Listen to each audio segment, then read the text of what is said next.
Basta mga karatrat, this is BastiBoys.ph at welcome sa ating motor review. Kung bago ka lang sa channel ko, just click the subscribe button below and hit that motherfucking bell para updated ka lagi sa akin.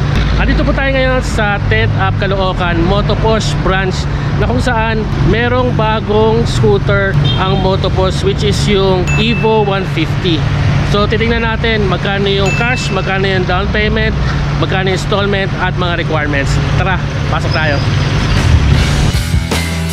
At eto na nga, isa sa mga pinaka-controversial na bagong scooter ng Motoposh, ang Evo 150 version 3. Sa unang tingin, mukhang Click Tagalog nga talaga siya. Kamukhang kamukha ng Honda Click. Mula harap hanggang likod, kuhang-kuha yung stroke ng kaha, headlight, yung upuan, taillight, signal light, pati handlebar, kuhang-kuha. Yung kaha ng scooter makapal at maganda rin ang material na ginamit. Pero ang tanong, sulit ba siyang bilhin at pwede ba siyang ipang everyday use at ipang long ride?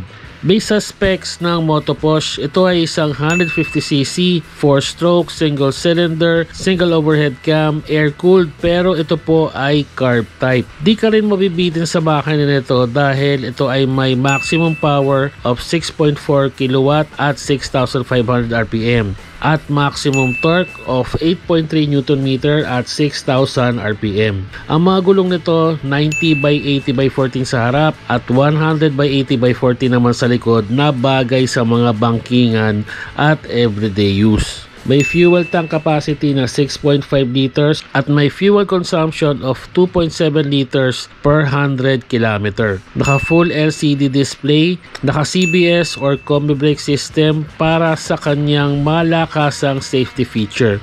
Naka disc brake sa harap at drum brake naman sa likod.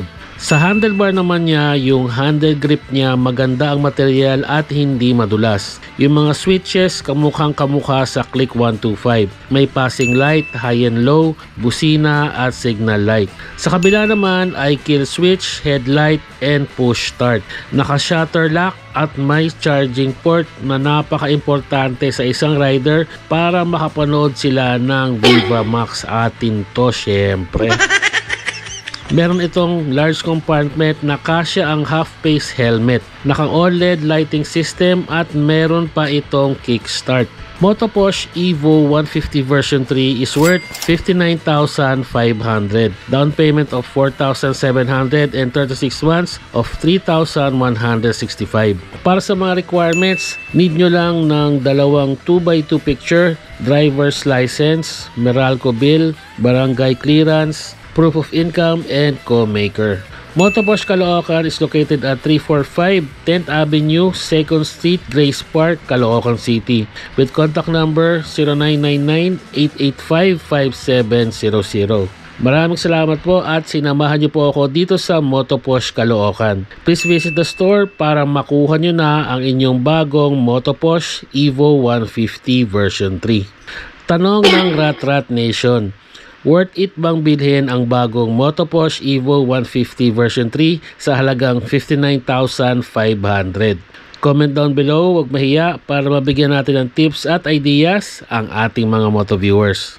Para sa mga updates ng ating moto review, please follow us on our Facebook page, Facebook Reels, YouTube Shorts, and YouTube channel, BastiBoys.ph. Please like and share ang ating mga moto reviews para mabigyan natin ng detalyado at kumpletong information ang ating mga moto viewers para makapili sila ng kanilang dream bike. Maraming salamat po sa inyong pagtangkilik at pagsuporta. Ride safe, Rat Nation!